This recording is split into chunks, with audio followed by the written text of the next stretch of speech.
King said that one of the great liabilities in life is that all too many people find themselves living amid a period of great social change, and yet they fail to develop the new attitudes and the new mental responses that the new situation demands. They end up sleeping through a revolution. Are you sleeping through the revolution? Sleeping through the revolution. Are you sleeping through the revolution? Are you sleeping through the revolution? You're lost in a worldwide psychosis, and we are caught up in an exaggerated poverty of spirit, poverty of love, poverty of mind, poverty of body, poverty of humanity. In America, we are living in crises of self because we live in celebration of self, in excess of self, without concern that we are not self-aware. Because if we were self-aware, we would conduct ourselves as the interconnected beings that we all are. And Dr. King told us not to sleep through the revolution. I had to think long and hard about what I was going to do with my life after leaving the King legacy. I will be 29 years old 1 month from tomorrow. And I started serving the legacy when I was 18 years old. So most of my adult life has been spent working for Dr. King's family. When I left in 2005, I had to have a serious conversation with God about how I spend the rest of my life. Because you see, I had a call to action from Dr. King. Dr. King said, make a career of humanity. Commit yourself to the noble struggle for human rights. You will make a greater person of yourself, a greater nation of your country, and a better world to live in. And I decided that I wanted that kind of life and that quality of life. And so today, I'm here to talk to you about what I came to understand after I woke up. And how my sensibilities and outlook on the world were shaped by Dr. King's legacy over my 9-year tenure. And I want to talk to you about what Dr. King described as sleeping through the revolution. Dr. King gave a sermon 4 days before he was assassinated called Remaining Awake Through a Great Revolution. And in this sermon, he recalled the story of Rip Van Winkle. Now, Van Winkle lived in the mid-1700s, somewhere in upstate New York. This is just a few years before the American Revolution. Now, one day he decides to go up in the mountains, and he encounters a group of strangers there who give him a strange tonic to drink. And he falls into a deep, deep sleep. And when he wakes up, it's morning, so he figures that he just slept overnight. And boy, is his wife gonna be upset because he stayed away from home all night. But he travels down the hill and he goes back to the village, and he starts noticing many strange things. His beard is longer. He doesn't recognize anyone in the neighborhood. The portrait on the wall used to have a picture of King George III of England, but now there's a strange man that he later finds out is George Washington, the first president of the United States. Because you see, he hadn't been asleep overnight. He was sleeping for 20 years. And Dr. King said that the most revealing part of that story is not that a man had slept for 20 years, but that he had slept through a revolution. We're going to wake Rip Van Winkle up in the year 1866.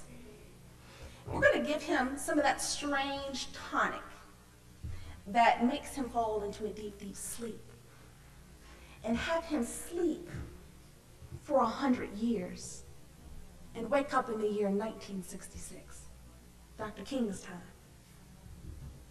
What do you think he might experience having slept through the social, economic, and technological revolutions covering a 100-year period. Pretty substantial, right? America, 1866 to 1966. He would wake up and someone would say,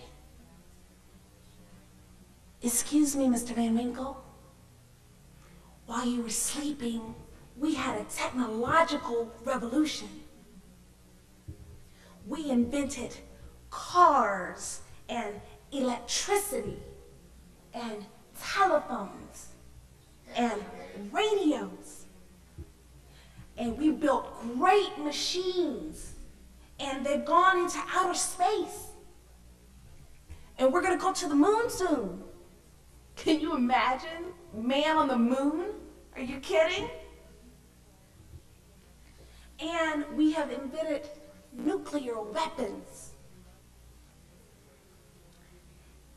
And we also have what's called the advertising industry and mass media. Now, they're in their infancy, but basically their jobs are to shrink people down to be about this big, and then they put them in magazines and little electronic boxes called televisions. And their jobs are to tell us what to do and what to think. Man, you slept a long time, Mr. Van Winkle. It's been 100 years. Well, you know, you slept a long time, Mr. Van Winkle. While you were sleeping, we had a human rights revolution. We had to let all the slaves go. Imagine that. Lincoln went and signed the Emancipation Proclamation, and we had the complete abolition of slavery, or at least on paper. And while you were sleeping, wealth grew exponentially, and we were living longer. And women and minorities gained certain civil rights. They can own land now, and they can vote. And yes, I mean, we still have our problems. President John F. Kennedy was assassinated a few years ago, and racial injustice is rampant. The Negroes are picketing all the time, and we're in the middle of a war with Vietnam, and a lot of American sentiment is rising up against it, especially the young folks. And we are experiencing a huge financial boom in this nation, Mr. Van Winkle. But you know, as I think about it, poverty is really bad.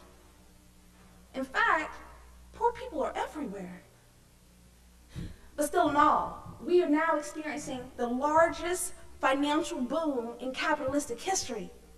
Isn't that great? You slept a long time, Mr. Van Winkle. That was 100 years, because it's 1965.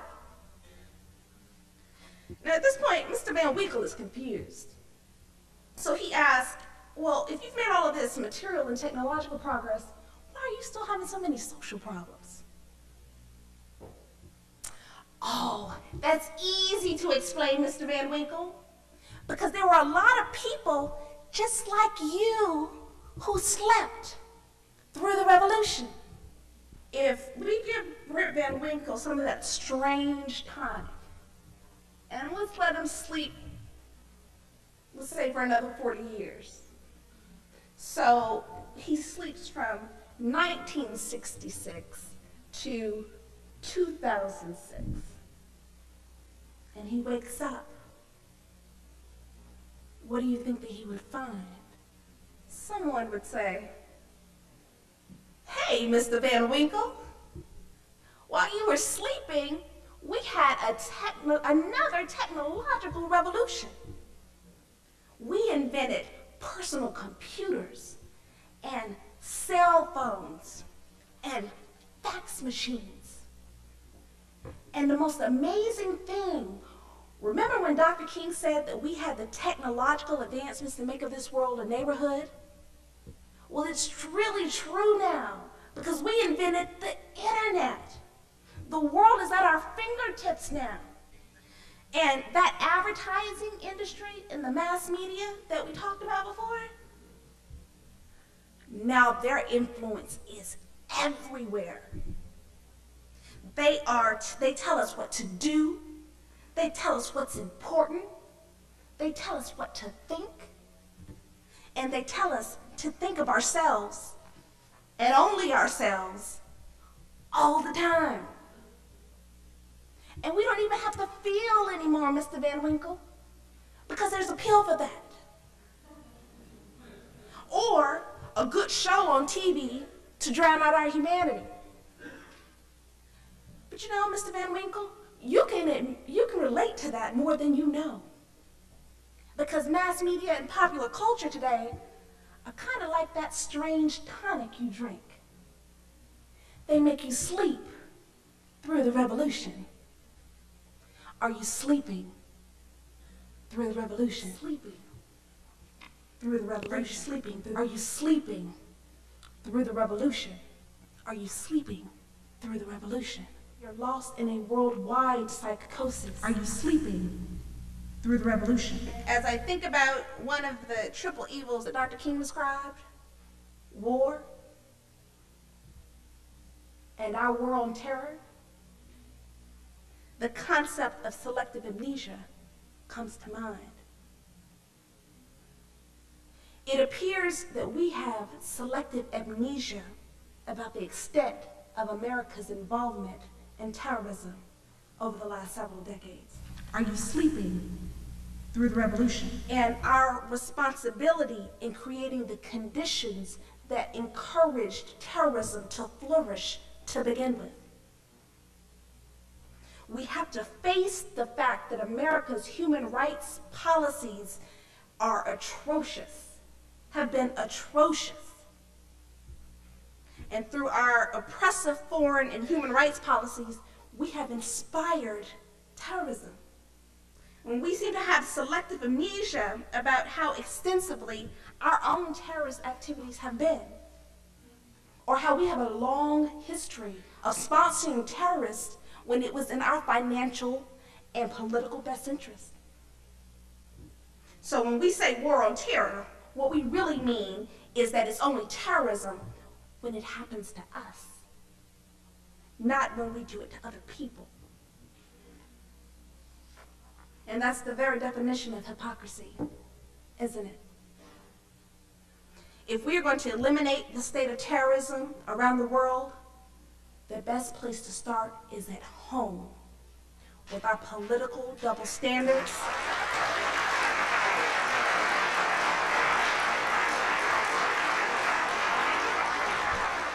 And our moral hypocrisy. Are you sleeping through the revolution? Now, I have little doubt that because I have made these types of statements publicly, I will be added to the domestic spying watch list at someday real soon.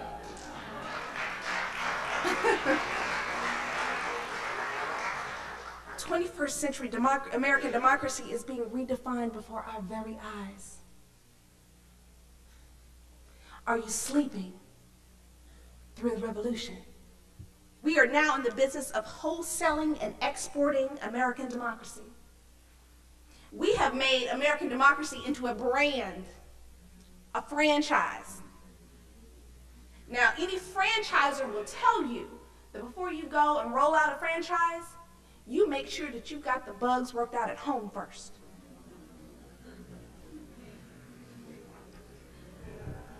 A government of the people, by the people, for the people.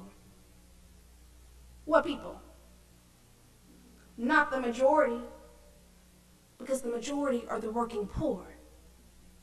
The majority aren't getting their needs addressed. The majority have pain and agony that are going unheard. What we really mean by democracy is of the elite, by the elite, for the elite. And oh yeah, if all the rest of you people want to tag along, that's fine. Just stay in line and don't make too much noise. Otherwise, I'm going to have to add you to the domestic spying watch list in the name of Homeland Security.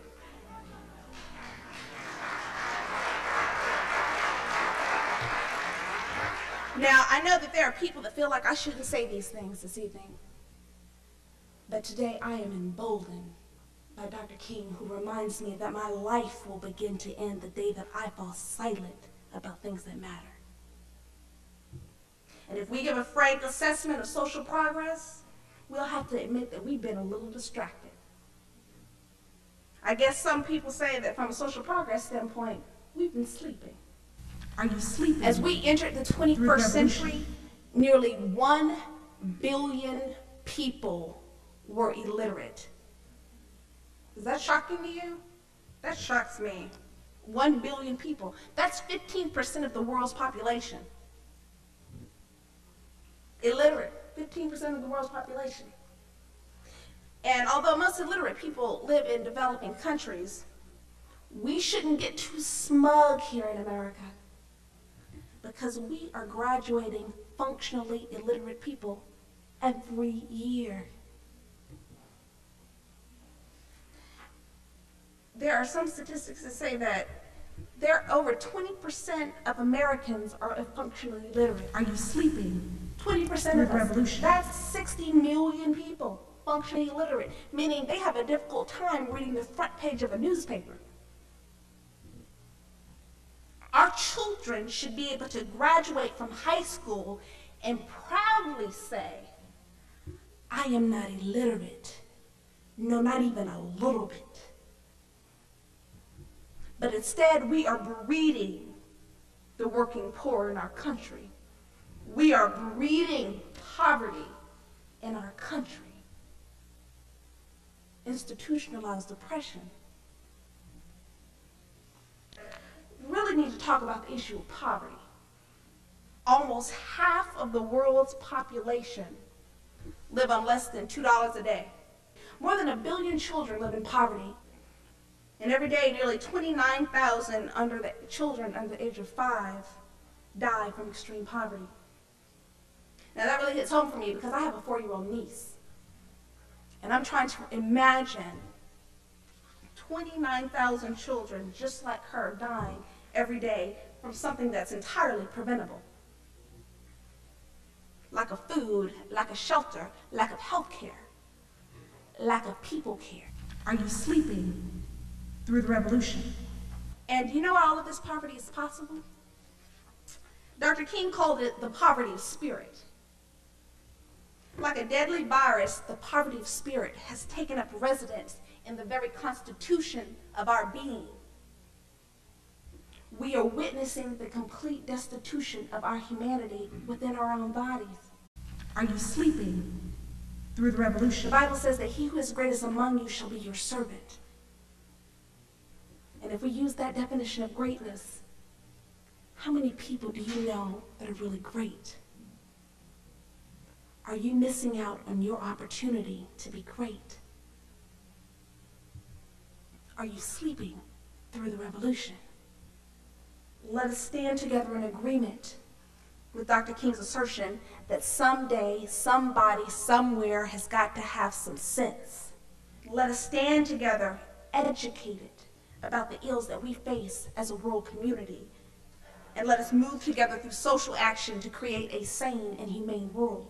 Let us become a pioneer and long ago conquered. And let us become the creative minority of Dr. King's dream. Remember what Dr. King said. In this unfolding conundrum of life, there is such a thing as being too late. Procrastination is still the thief of time. Don't divorce yourself of your humanity because you are inextricably linked. Apologize for being away for so long. And be like Dr. King. Make a career of your humanity. Embrace it with absolute abandon. And then get to work. Because there is much to do. Do not sleep through the revolution.